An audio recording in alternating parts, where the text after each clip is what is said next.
Welcome to the Golden State Media Concepts College Football Podcast, your ticket to all things college football. Are you looking to get your college football fix? Looking to get the latest news on your favorite school's team? Join us as we talk college football from the national championship to college rivalries to bowl games to the Heisman Trophy to which conference is the best. We've got you covered for the Big Ten, SEC, Big 12, Pac-12, ACC, and everything in between.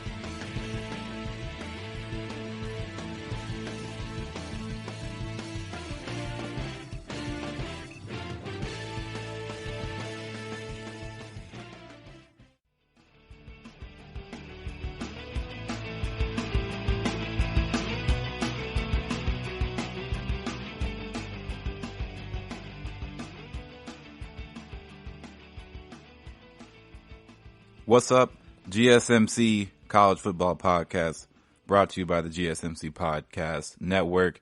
I'm their host, Ethan. Like we do every Monday. I record these Sundays and it comes out on Monday. You know the drill if you've been here before. And if you haven't been here before, welcome.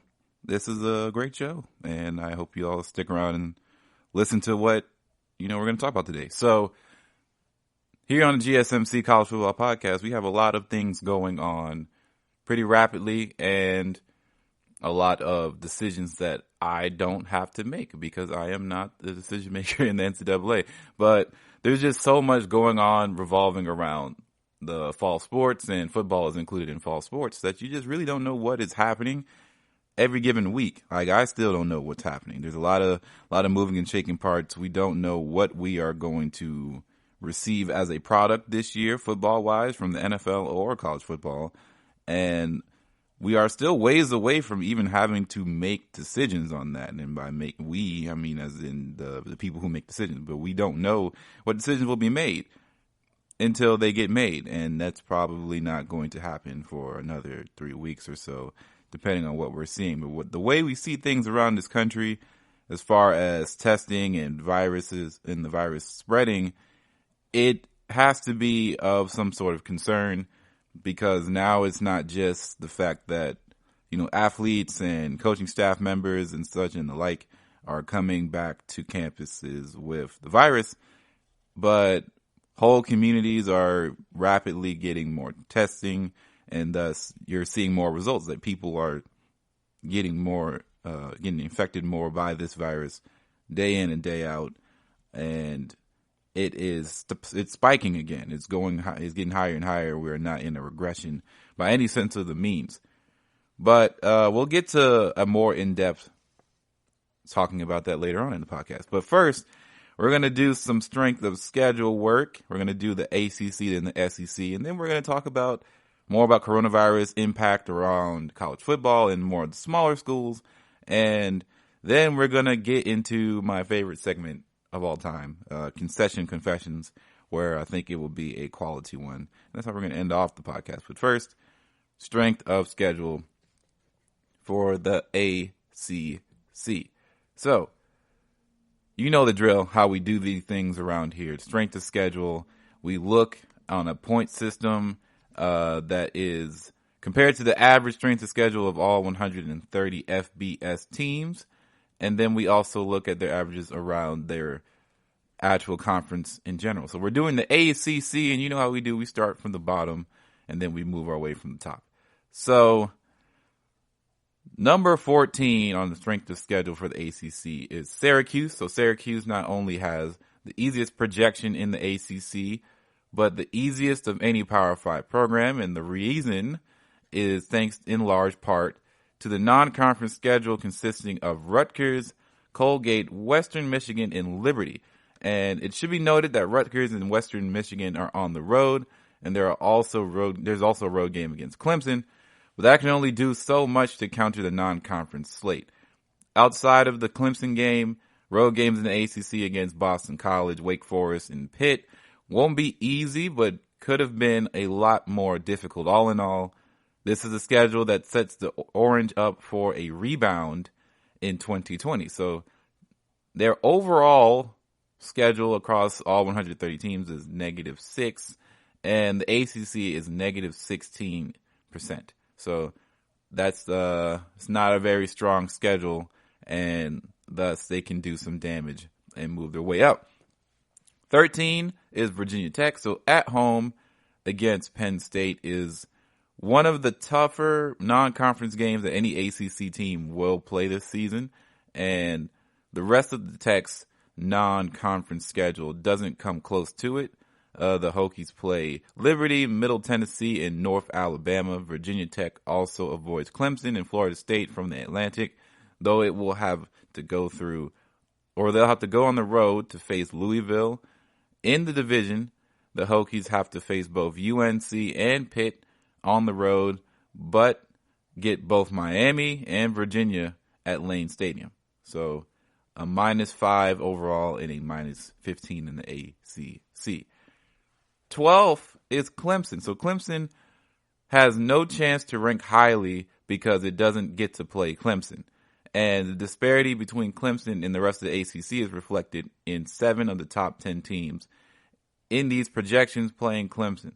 Only one team outside of the top 10 does. The Tigers have a decent non-conference slate, headed by a road game against Notre Dame. Unfortunately, the annual game with South Carolina doesn't carry much weight after a couple of mediocre seasons, and nor does playing Akron or the Citadel. So they have an overall -0.5 on the 130, and in the ACC they have a -10. 11 is Duke. So the Blue Devils will have to go on the road to face Notre Dame on Halloween, but the rest of the non-conference schedule is light. It consists of 3 home games against Middle Tennessee, Elon, and Charlotte in the cross-divisional draw of in-state rivals Wake Forest, and NC State doesn't carry enough weight to balance that out. It should be pointed out, though, that the last 5 games of this schedule are brutal.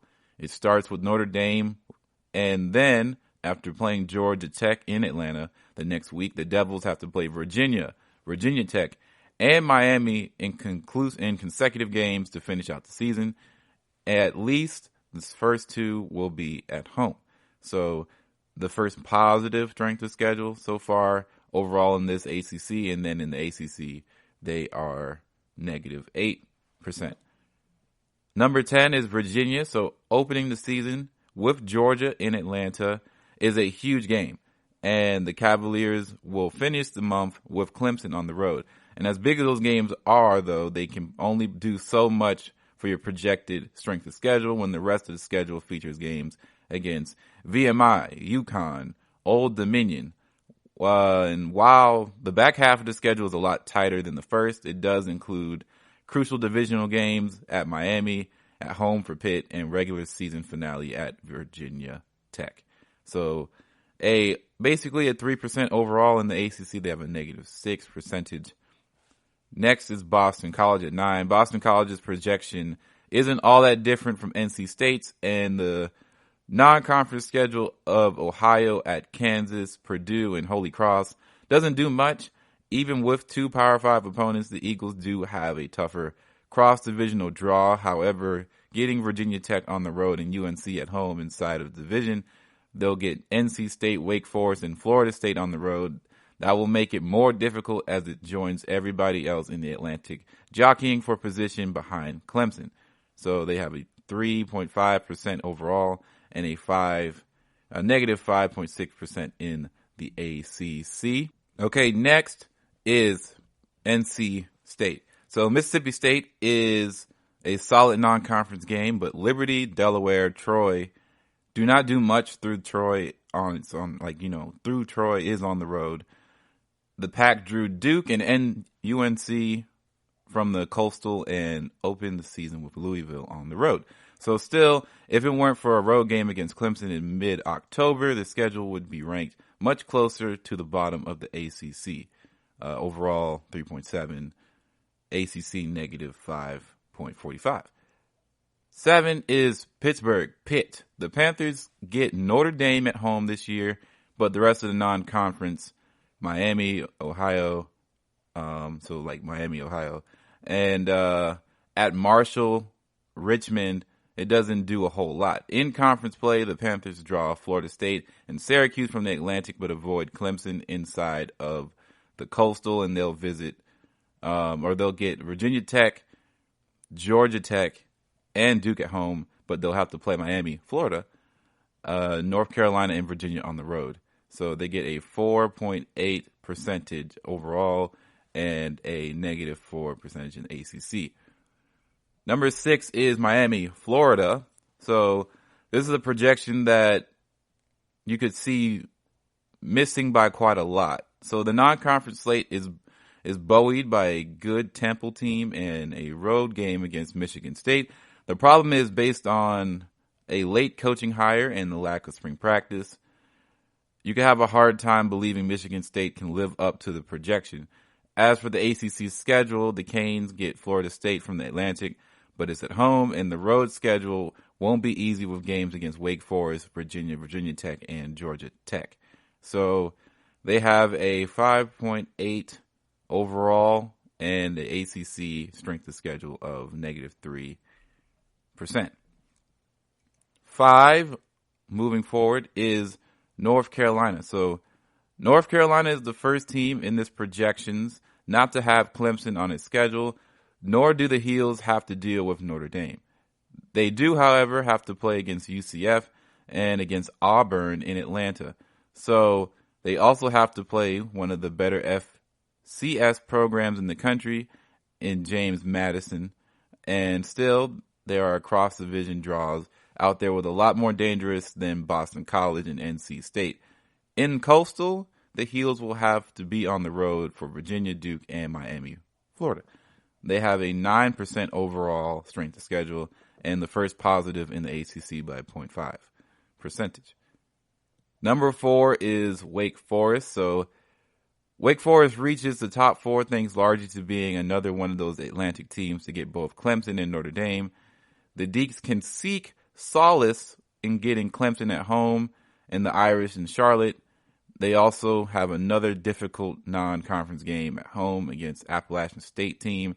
That's been a thorn in many Power 5 side, and while Clemson may be at home, having to play divisional rivals like Florida State, NC State, and Louisville on the road could prove to be a problem. And they have a 22% overall for their strength of schedule, and they have a 14 percentage in their ACC. So that's a insane jump of strength of schedule in the ACC.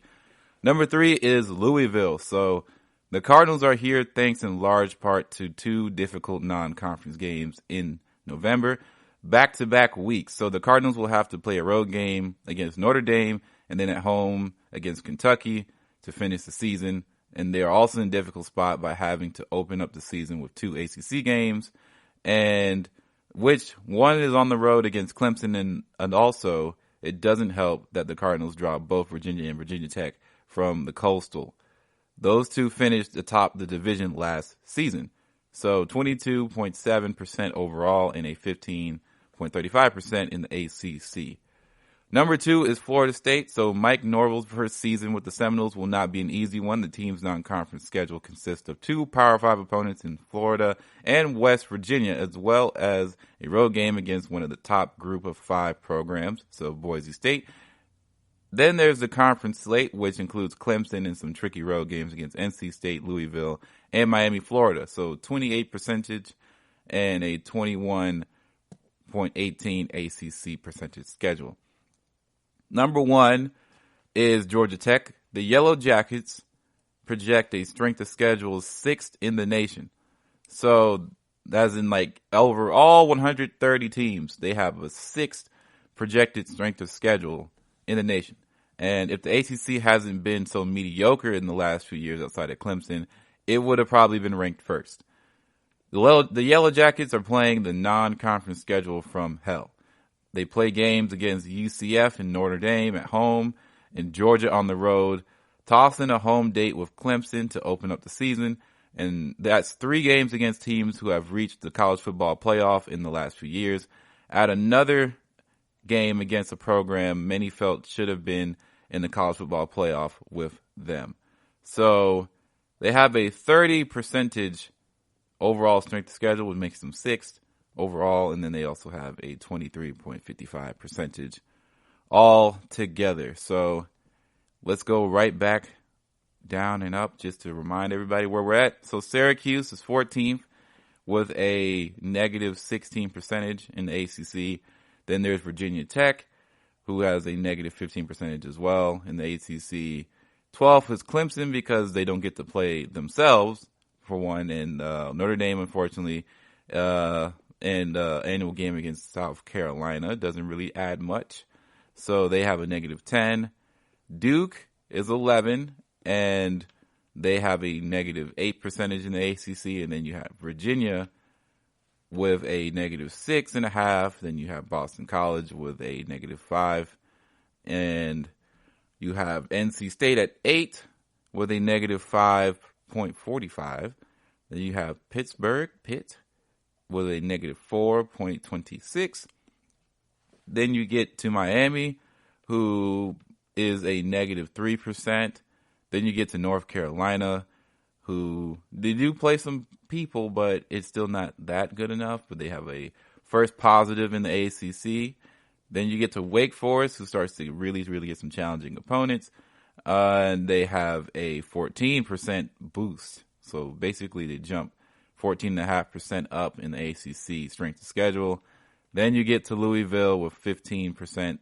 And then you get to Florida State with 21%, another big jump. And you get to Georgia Tech at the very top. So that's your strength of schedule for the ACC. We're going to take our first break here and come back. We're going to talk about the strength of schedule for the SEC, the big dogs, the guys who people think are overrated, but we'll see for sure. This is coming up next, the GSMC. Are you looking for the very best NFL and college football podcast? Then check out the GSMC Football Podcast. Get the latest football news both on and off the field. From the NFL Draft to trades to the rumor mill to the NFL Combines. They got you covered. That's GSMCpodcast.com/football-podcast. Get updates on college rivalries, game day insights, and much more. It's football talk the way you want it. This show eats, sleeps, and breathes football. Don't forget to like them on Facebook and follow them on Twitter. Visit GSMCpodcast.com for more info.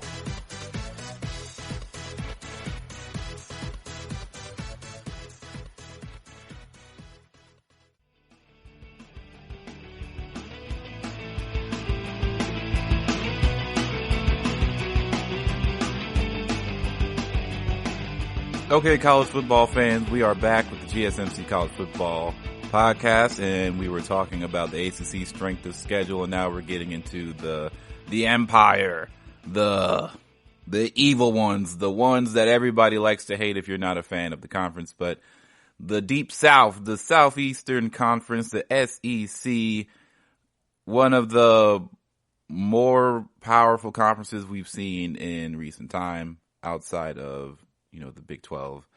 Everybody kind of has their run, but especially within the college football playoff rankings, the SEC has been pretty strong, and people like to jump on the SEC hate bandwagon. I'm not one of those people, especially since I grew up in the South. I am from the South. I grew up in Georgia. I'm no Georgia fan, but I understand where people can come from by saying, some SEC teams are a bit overrated, and the SEC hasn't been as dominant team-wise in a long time outside of, the major guys. So, Alabama, Georgia, sometimes LSU, we got to put them in. They just won a national title. But overall, a lot of these teams have not been the greatest. They may have some good prospects, some good players, as they put a lot of people in the draft. A lot. Like we did this a few months ago, where we looked at how many SEC players went into the draft last year, and they had the most, I think, ever. So the SEC, in a sense, could be overrated a little bit, but their talent is second to none. So with all that said, we got to look at where their strength of schedule lies among the rest of the field and within themselves. So the drill. We're going to go from down to up. We climb the ladder here at the GSMC. We do not climb down it. So The Gators, Florida, is number 14 on this list, the very bottom. So the Gators are the only SEC team with a projected strength of schedule below the national average this year. And though it's just barely below it, the reasoning for it is pretty simple. The non-conference doesn't carry its normal weight. While the Gators play at Florida State to finish the year, the Noles don't provide as much weight as while the Gators play, Florida State has just not been what it was.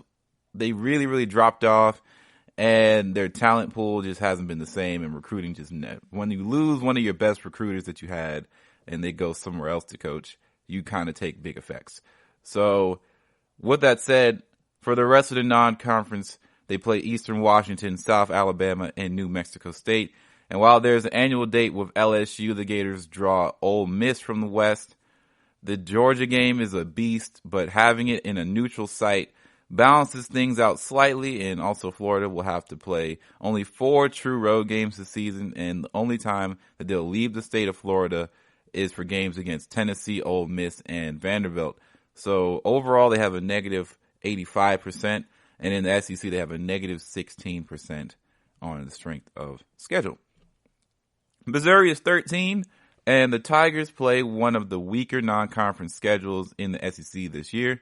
They have to get Central Arkansas, Eastern Michigan, and Louisville, and BYU with the Cougars as the only road game. They draw Mississippi State and Arkansas from the West, which is just about as good as you hope for, and in the division.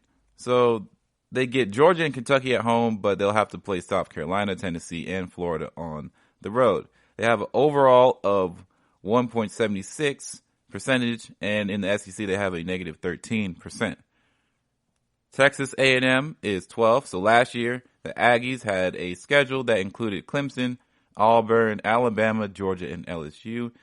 And there's 3 recent national champions, a recent SEC title winner, and an Auburn team that played for a couple of national titles and won one. Like, if you remember, in the last decade, this team's schedule isn't quite as difficult, and Georgia and Clemson are gone, and in their place are Colorado and Vanderbilt. So finishing the season with Alabama on the road and LSU at home is going to hurt, but a non-conference of Abilene Christian, North Texas, Colorado, and Fresno State won't be.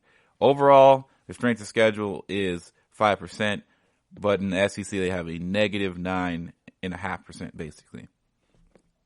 Number 11 is Georgia. So Georgia's 2020 schedule is very top-heavy. The West draw is not fun at all, and it features a road game against Alabama and Auburn at home. Then, of course, there's an annual tilt with Florida and Jacksonville, and the rest is much more manageable, though. The Dogs will get some extra credit for facing 2 Power 5 opponents in their non-conference slate, so Virginia and Georgia Tech. Unfortunately, Georgia Tech does not do a whole lot based on its recent history. And if you follow Georgia Tech, you know what they're talking about, because Georgia Tech has been quite abysmal, unfortunately. But overall, they have an 8% overall across the 130 teams, and SEC has a negative 5. Number 10, we have Kentucky. So the toughest non-conference game Kentucky plays is its regular season finale at Louisville. The rest of it is Eastern Michigan, Kent State, and Eastern Illinois. Among feels like the Big Ten non-conference schedule. The draw from the West features a road game against Auburn and Mississippi State. Auburn's tough, obviously, but they could have been worse in the division, and the Cats get Florida, Mizzou, and Tennessee on the road, but outside of Georgia, the home slate is quite manageable.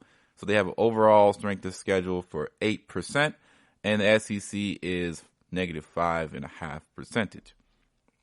Number 9 is LSU.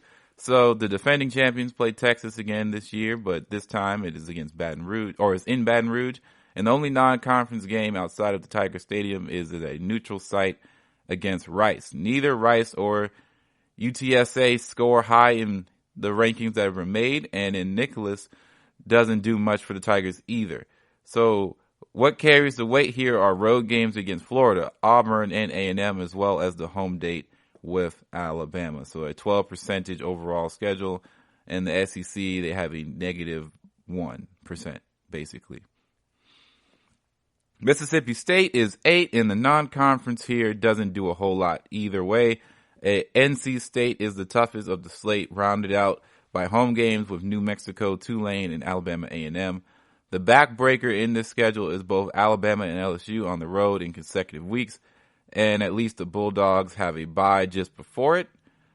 Getting Missouri and Kentucky from the East isn't easy, isn't that great. But you'd rather get them than Georgia and Florida. All in all, October is going to suck, but September and November are going to provide chances for some relief. They have a 14.9% overall, and they have an SEC strength of schedule as a 2%. First positive on the list. Number 7 is Auburn. Auburn's non-conference is highlighted by a game against North Carolina and Atlanta, Alcorn State. Southern Miss and UMass don't do a whole lot to help pass that, but and North Carolina doesn't really carry a lot of weight because while there are higher expectations for it in 2020, the expectations don't impact the rankings that much. The Tigers get Kentucky and Georgia from the East, and while A&M and LSU come to them, they're on the road for both Georgia and Alabama. They have a 15% overall and a 2.5% in the SEC. Alabama has a 6th strength of schedule in the SEC. Alabama doesn't have to face Alabama, so that hurts them. But the schedule still ranks highly thanks to other challenges. The Tide has to open up the season with USC in Arlington, and they also have to play a rare regular season game against Georgia. The rest of the non-conference outside of the USC is nothing to write home about in Georgia as they play Georgia State, Kent State, UT Martin, and all likely to be 4-touchdown underdogs as a minimum. Inside the division, they're a relief to get both A&M and Auburn at home, but in consecutive weeks to finish the year, they also have to have a couple of weeks after LSU on the road, which makes for a difficult November. They have a 15.5% overall and a 2.7% in the SEC as far as strength of schedule. Number 5 is Ole Miss. So Lane Kiffin's first game with the Rebels will be an interesting test as it's on a neutral site against Baylor. The rest of the non-conference should be manageable with Southeastern Missouri, UConn, and Georgia Southern. Also, there are worse draws from the East than Vandy and Florida. In the division, the Rebels have to face Auburn, LSU, and Alabama in consecutive weeks. That will not be fun. And having to play Arkansas on the road a week after facing Texas A&M on the road could make for a contest a little more difficult than it looks to be on paper. Overall, they have a 17.6%, and then in the SEC, they have a 5% in the strength of schedule. Number 4 is South Carolina. The most difficult stretch for South Carolina's 2020 schedule stacks up against any other stretch in the country. In November, the Gamecocks get Georgia at home and then play LSU on the road a week later. Then, after a chance to catch its breath against Wofford, South Carolina finishes the year with a road game against Clemson. That means the Gamecocks have to play both of their last season's title game participants, and that schedule isn't ranked higher because of other non-conference games against Coastal Carolina and East Carolina. So they have a 19% overall and a 7% in the SEC. Number 3 is Vanderbilt. While Vandy's non-conference doesn't feature a heavyweight, it's solid. The Commodores will have to play against Kansas State as well as home games with Colorado State, Louisiana Tech, and Mercer. In conference, they draw Texas A&M and Ole Miss from the West while playing Georgia, Kentucky, and Missouri on the road within the division. So also, like Arkansas, Vandy is helped out by not having itself on the schedule. So they have an overall schedule of 19.9%, so basically 20%, and they have a positive 7.8% in the SEC. Number 2, Tennessee. So Tennessee's game against Oklahoma on the road is more difficult than Arkansas's against Notre Dame by the metrics here, but the Vols' other non-conference games don't quite match up with Arkansas. While also the Vols get Alabama, Florida, and Georgia, they also get Arkansas and Vanderbilt. Neither appeared on Arkansas's schedule, only one can, and that can provide to be the difference in the end. Tennessee must play 3 teams who have been to the college football playoff this year, and 2 of them, Oklahoma and Georgia, are on the road. It's not going to be an easy road in Knoxville at all. They have a 21.42 percentage overall, and they have a SEC strength of schedule of 9.45%. Number 1 on this list is Arkansas. So what helps put Arkansas on the top, outside of being the lowest rated team in the SEC West, and the only team that doesn't get to play Arkansas, is that they play Notre Dame. And that's certainly one of the more difficult non-conference games any SEC team will have to play this season. Its draw from the East isn't horrific, as it has Tennessee to go with its annual rivalry date against Mizzou. In the West, the Hogs get Alabama and LSU at home, but in consecutive weeks, they also get A&M in a neutral site, but the most difficult road game in the conference is at Auburn. So they have a 25.47 overall percentage, and they have SEC 14%. So there you have it. We're going to go right back down and up just to remind everybody where we're at. Florida at a negative 16 in the SEC. Then you have Missouri at negative 13%. Texas A&M, we have a negative 9.5. We have Georgia at 11 with a negative 5.59%. Then we have Kentucky with a negative 5.5 percentage. LSU, reigning champions, we have a negative 1%. Then we have Mississippi State with a 2 percentage. Then we have Auburn with a 2.5 percentage. And we have Alabama with basically a 2.7. Ole Miss has a 5 percentage strength of schedule in the ACC. Lane Kiffin's first run with the Rebels. And then we have South Carolina with a 7 percentage. And then we have Vanderbilt with a 7.8 percentage. Then we have Tennessee with a 9.5 percentage boost. And of course, we finish off with Arkansas with a 14 percentage in the SEC. So there you have it. That's the SEC strength of schedule. It's going to be a really, really fun ride, and a lot of these teams are going to beat up on each other because that's what the SEC does best, is beat up on their talented conference. All right, so we're going to take another break here, and coming out of it, we are going to be talking about COVID-19's impact once again, as things have been rapidly changing, and there have been some updates in the smaller side and other non-Power 5 conferences that may affect Power 5 conferences in the long term. This is the GSMC. Tired of searching the vast jungle of podcasts? Now listen close and hear this out. There's a podcast network that covers just about everything that you've been searching. Hey! The Golden State Media Concepts Podcast Network is here. Nothing less than a podcast bliss with endless hours of podcast coverage. From news, sports, music, fashion, cooking, entertainment, fantasy, football, and so much more. So stop lurking around and go straight out to the Golden State Media Concepts Podcast Network. Guaranteed to fill that podcast itch. Whatever it may be. Visit us at www.gsmcpodcast.com. Follow us on Facebook and Twitter, and download us on iTunes, SoundCloud, and Google Play.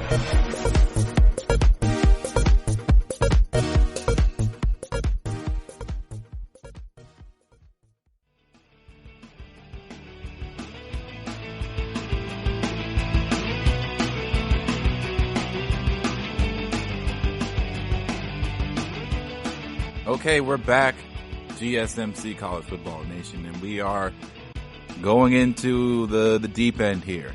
And by the deep end, I mean the deep end of the pool. If you've ever been swimming before, which, you know, one thing, let's just take a quick moment to give out a PSA. If you don't know how to swim and you are above the age of 7, you have the power within yourself to say, hey, I want to go learn how to swim. If you're young, you know, ask your parents to get you swimming lessons, or find a local place when, you know, things are open and well enough to swim to learn. It's a skill that is 100% valuable to you, and it should be something that everyone should have to learn. I believe it should be a requirement for people. It's one of the more basic survival tactics that people just kind of go by the wayside, and they just say, I'll just avoid water. Well, I mean, yeah, most people can avoid water most of their life, but at the same time, it changes your whole perspective on your life. I promise you. If you learn how to swim, the possibilities are endless. Not to say that it will change your life in views of vacationing and just doing different activities without having to fear that you can't survive in water. All right. But anyway, we're going to the deep end here. So if you can't swim, put on your water wings. If you can, come jump in because we're getting there. The NCAA fall sports timeline drama due to COVID-19 is getting thicker by the day, and it is getting more depressing by the day as well, if we're going to be completely honest here. It's very likely that a lot of schools that are not in the Power 5, mega schools, so people outside of the Power 5 conferences, if we have some group of 5 conferences that might look kind of bare. They may not have the funds to put it up, or maybe they just choose that due to COVID-19, they're not going to play. We're seeing some of that already as not a Power 5 or not inside the 5 conferences. We have Morehouse. So Morehouse, the HBCU located in Atlanta, has decided to cancel football and cross country for the season. And by all indications, it will be the first college program to call it off for 2020 due to COVID-19 pandemic. The Morehouse president, David Thomas, told the campus community in a letter of the school's website less than 6 weeks after it became one of the first universities to announce facility and staff layoffs and salary cuts due to the public health emergency. Morehouse was scheduled to open its football season September 5th in the Atlanta area against Edward Waters College. So the news on Morehouse School came at the same time as the Mid-Eastern Atlantic Conference, so the MEAC, one of the NCAA's 2 Division I conferences composed of all HBCUs, was explaining on a virtual news conference how it could survive a 4th program leaving in 3 years, with Bethune-Cookman's decision to move on to the Southwestern Atlantic Conference becoming official on Thursday. After the 2020-2021 academic year, the MEAC will consist of just 8 members with only 6 playing football, a minimum requirement to remain in Division I. And the league has hired the Collegiate Sports Management Group, which works with 19 other NCAA non-Power 5 conferences, including Morehouse's Southern Intercollege Athletic Conference, to consult on attracting new members and retaining current ones. So the commissioner of the MEAC, Dennis Thomas, was confident about the league's future, and he has no doubts in his mind that the MEAC will continue and better as a conference, he told reporters.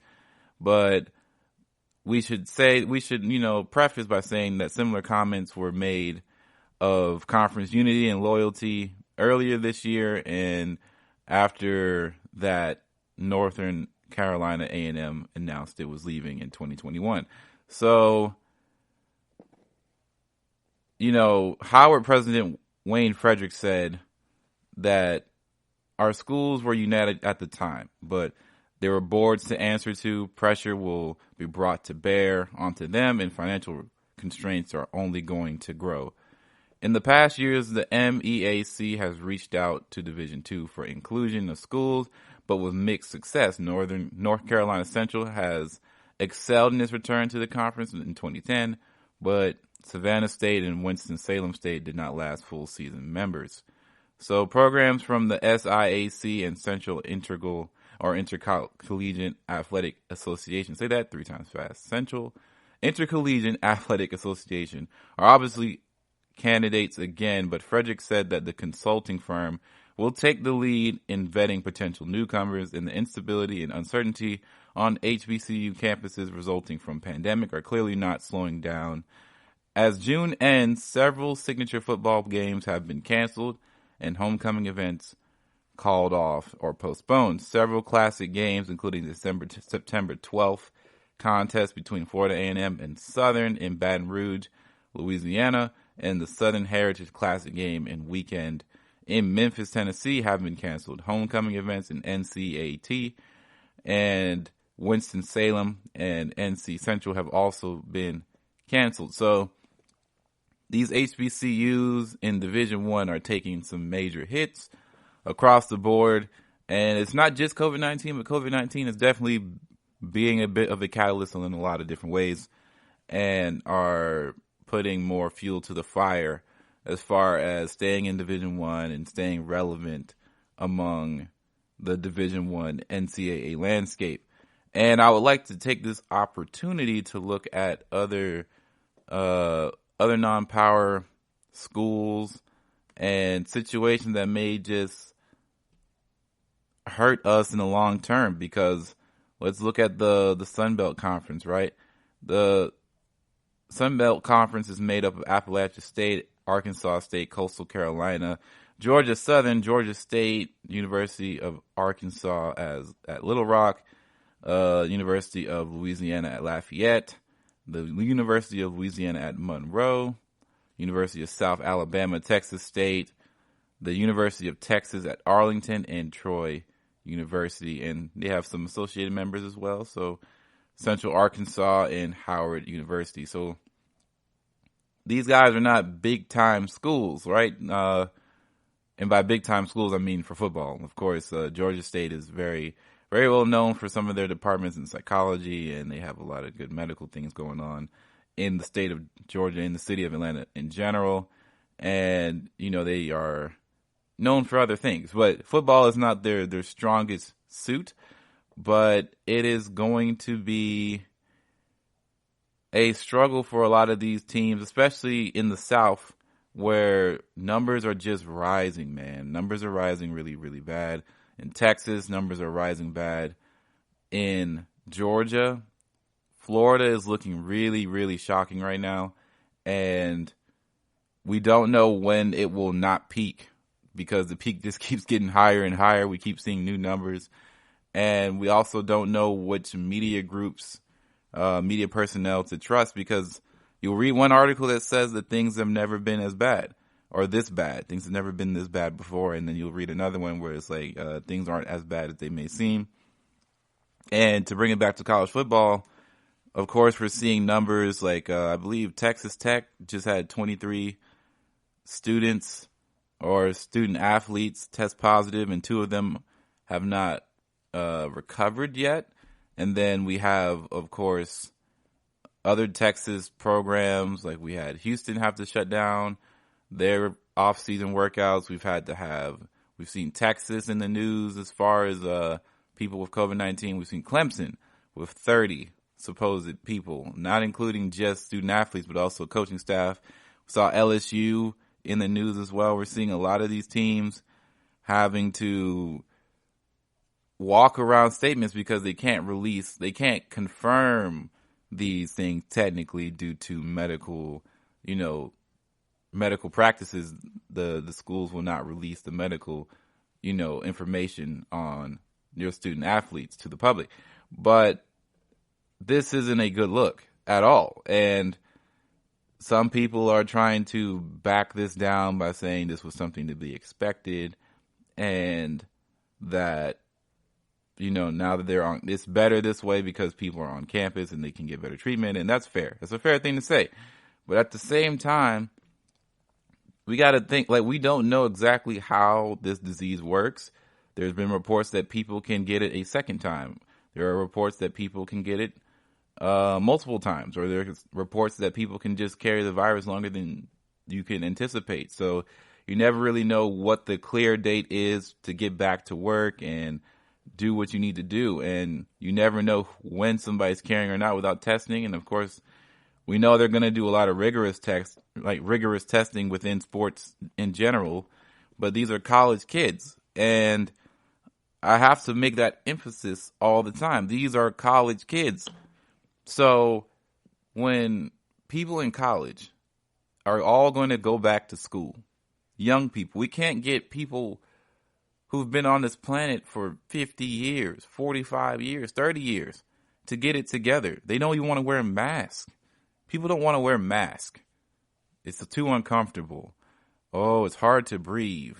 Oh, you can't get people to basically come together under the consensus that if you're at least going to go out, wear a mask. If you can't do that, how do you expect to bring a bunch of college kids back to school who are going to be in these classes that are supposedly socially distanced, but you can only do so much?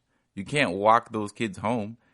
If they're living off campus or living in a dorm, you don't know what they're doing in the dorm. You don't know who you're living with, what they're doing outside of the home. You don't know what kind of the party scenes are going to be. And I'm sure the businesses around the campuses are going to want to make as much money as humanly possible since they're bringing the college kids back.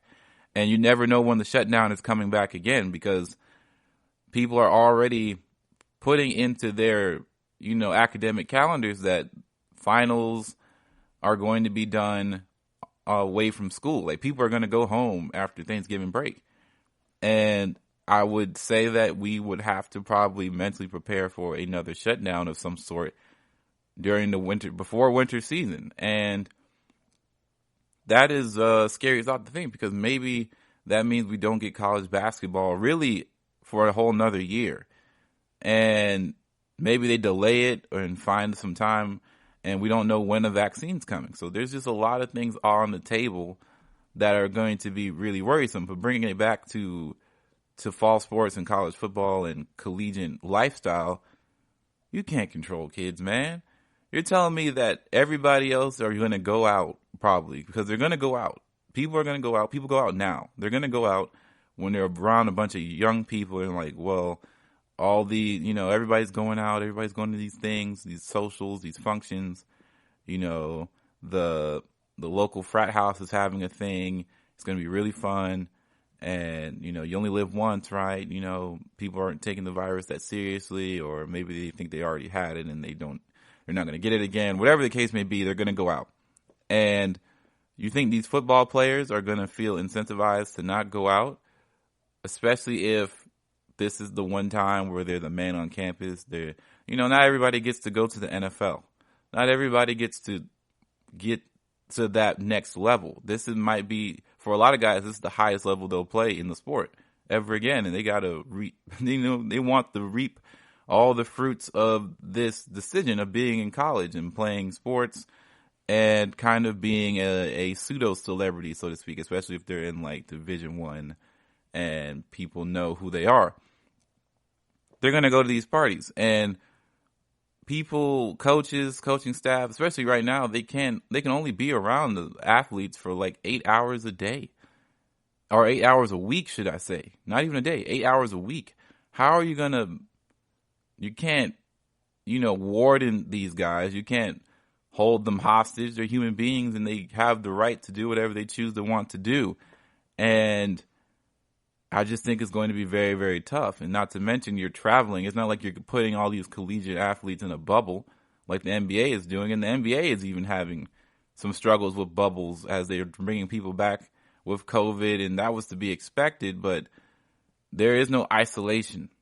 You're traveling places. You're going to hotels. You're going to different venues. You're going to have to feed these athletes, and you're going to have to do a whole lot, and it's going to be really tough. So I'm optimistic that things can work out, but I'm also very, very concerned by how things are going to operate. And I think everybody else probably is too. And that's not, it's not unique to me, but I am concerned. But we're going to take our final break, and then coming out, we're going to go into our concession confessions. And it is the GSMC College Football Podcast. We'll be right back. Are you looking for help for your fantasy football team? Check out the GSMC Fantasy Football Podcast. Get today's best advice on who to start, who to sit, even who you should draft. From sleeper picks to red hot lineups, they got it all covered for you. That's GSMCpodcast.com/fantasy-football-podcast. We'll cover traditional leagues, dynasty, PPR, even IDP leagues. When you need fantasy help, there's just one show to hit up. Don't forget to like them on Facebook and follow them on Twitter. Visit GSMCpodcast.com for more info.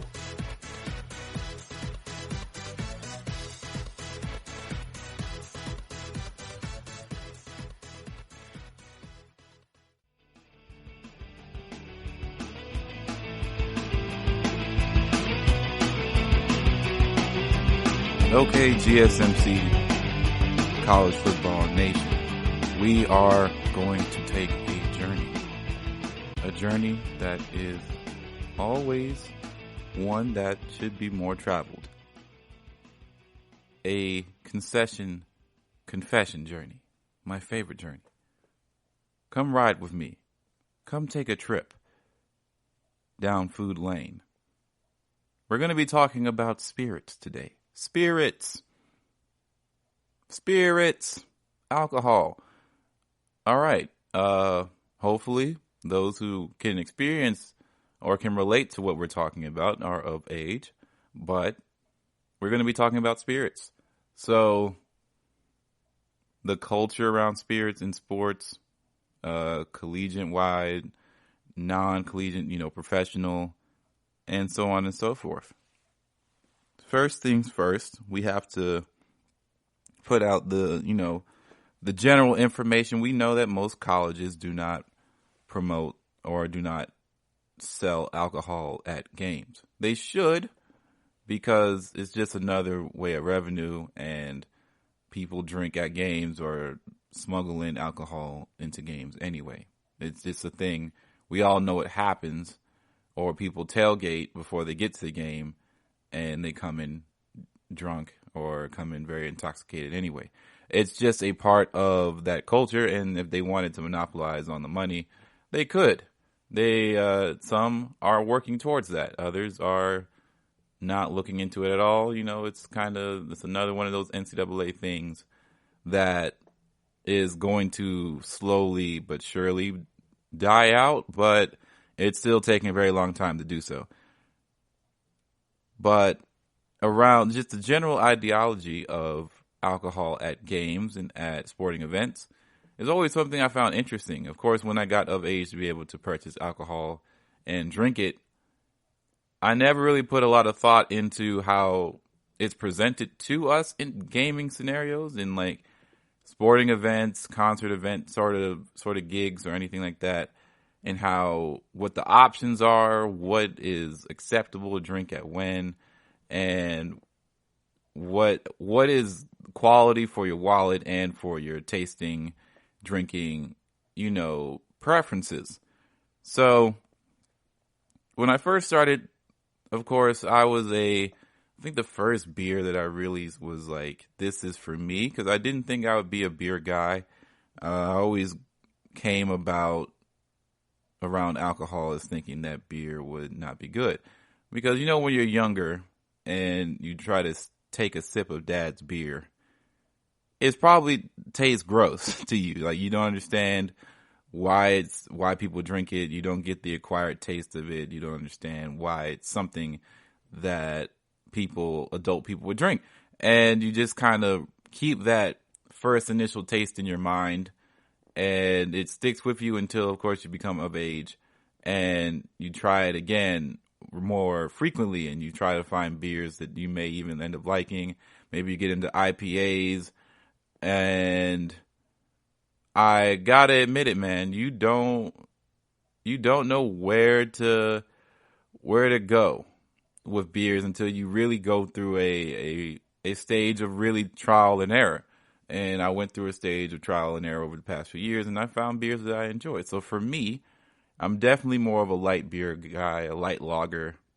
I'm not a big IPA guy. I understand the hops and all, I understand the alcohol content and all that. But I am not someone who enjoys the sours or anything like that, or the pale ales. It's just not it's not my cup of tea, not my jam. And that's okay. Everybody has preferences when it comes to beers. So anyway, back to what I was saying. My first experience with beers, especially at sporting events, I would do the American beer. I was exposed to Yingling. So Yingling, I didn't even drink the lighter kinds. I drank the real lager ones, and they did the job. They were pretty heavy. And then of course I've done Guinness. I've done heavier, darker stouts. I've done the chocolate stouts, the coffee stouts. I've done a lot of beers that are kind of heavy when I first started, because I was around a lot of guys who drank beer as purists, or guys who wanted, I guess, more manly. I don't really know what the what the terminology would be, or the comparisons and what their MO was. But I did what they did because it seemed like they would bring it, so I'd have no entry fee to try these new beers. So I was like, yeah, sure, I'll try a Guinness, I'll try a Yingling, I'll try even Blue Moon. I tried the citrus beer. I tried once, and I just was like, okay, this isn't for me, but I'm glad I tried it. And you get into, Angry Orchard, the ciders and all those things, and, trial and errors. So what I've come to realize is that I've polled people in recent time about what their preferred beers are. And then I look when I go to sporting events when we could, and I'd see what they would sell. So what I've noticed is that heavier beers don't sell at sporting events really at all. It's not something that most people would look for. And if they do sell them, it's probably more upscale.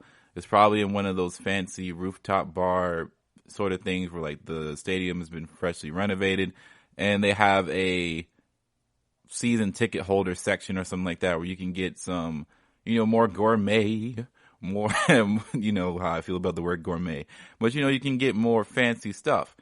And that is something that probably belongs in the IPA and the darker stouts, the higher alcohol content beer section is, those belong in the upper tier, the upper echelon of food service in stadiums.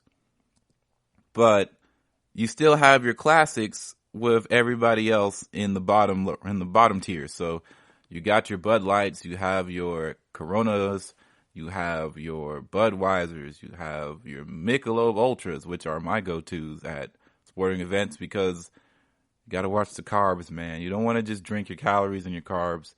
I always prefer to drink light beers because I still feel I get the taste. I can have a few of them, and typically they don't leave my body feeling sluggish, and I can go about my day without feeling like I made a terrible decision.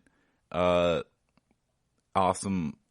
choice. Like Michelob's, I'll do if I'm feeling a little bit more carby than usual. I'll go I like Mexican beers, I like Hispanic beers, so. But I'm really particular with which ones I like. I'll enjoy a Corona.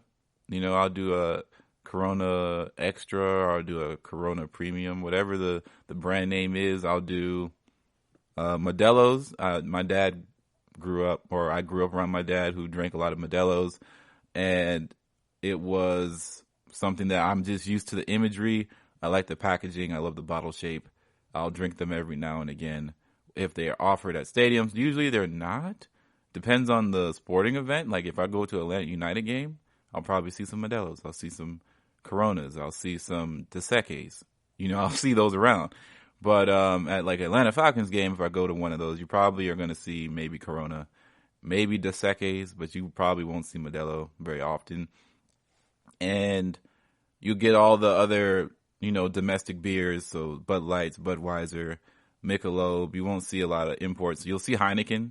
You'll see Heineken a lot, but, I don't really I don't like Heineken. It's just like, it tastes like when we talk about beers that just taste like water and gross water, it definitely, Heineken has to be on the top of the list. And I'm not a big fan of Heineken at all. Miller Lite, fantastic. I like Miller Lite, and they have so many different ones. So, they have Miller High Life, which is the cheaper variety of the Miller brand. And then, they have Miller Lite.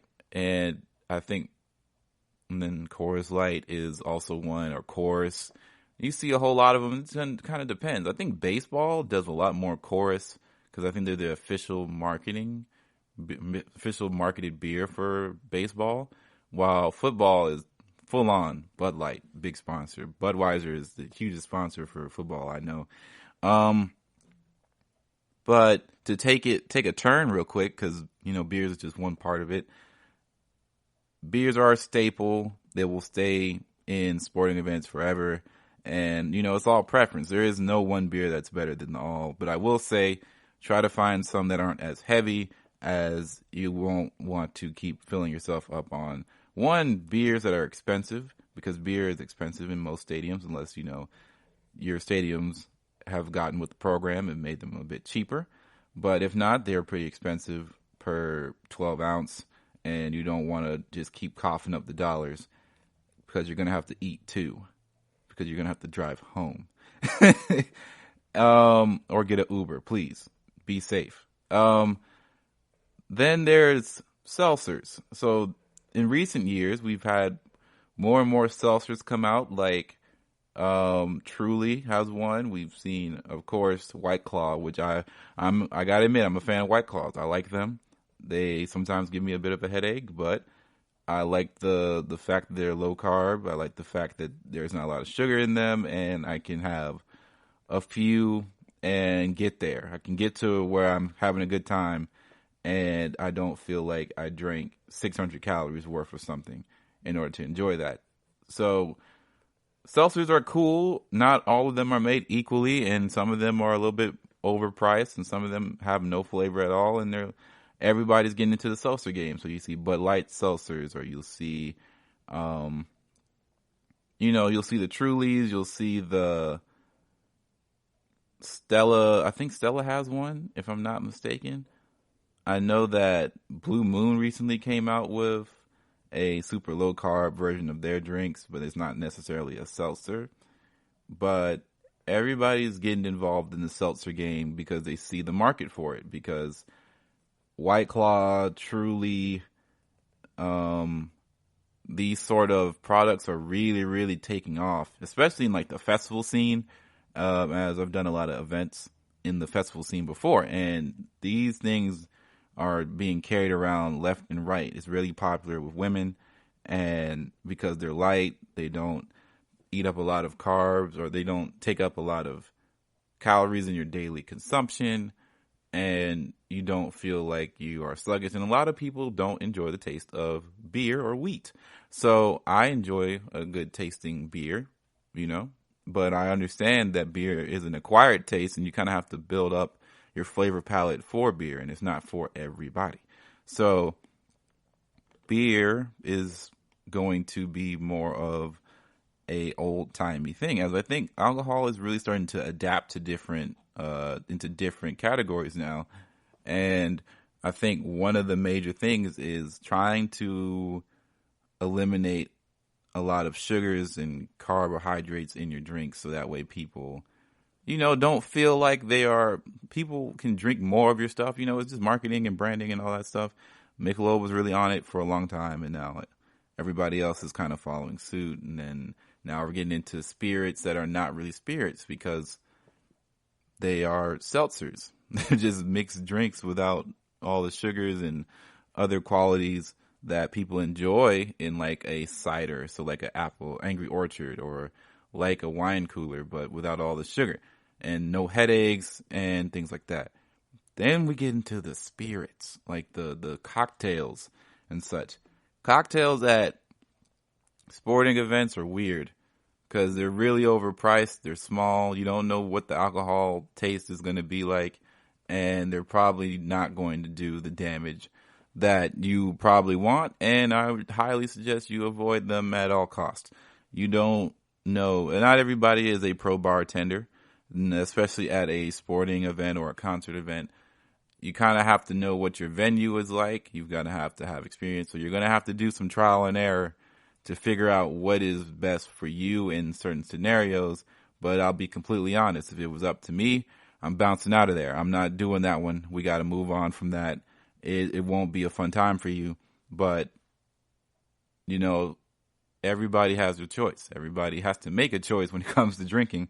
If you're going to drink at somebody's venue, somebody's event, I would just be highly skeptical of a football game serving spirits. That just doesn't sound like something you'd want to handle, because you can only control what you can control, and you can control what you open your wallet for.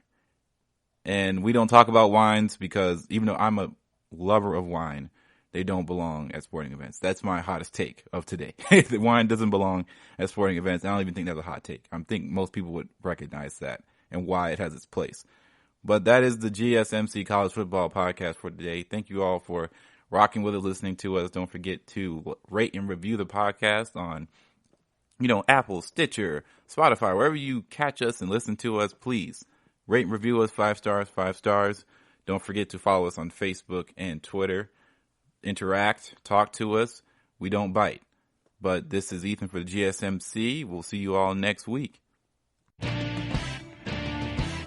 You've been listening to the Golden State Media Concepts College Football Podcast, part of the GSMC Podcast Network. You can find this show and others like it at www.gsmcpodcast.com. Download our podcasts on iTunes, Stitcher, SoundCloud, Google Play, or anywhere you find podcasts. Just type in GSMC to find all of our shows from the GSMC Podcast Network, from football to basketball, baseball to MMA, and even soccer. You can also follow us on Twitter and Facebook. Thank you, and we hope you have enjoyed today's episode of the Golden State Media Concepts College Football Podcast.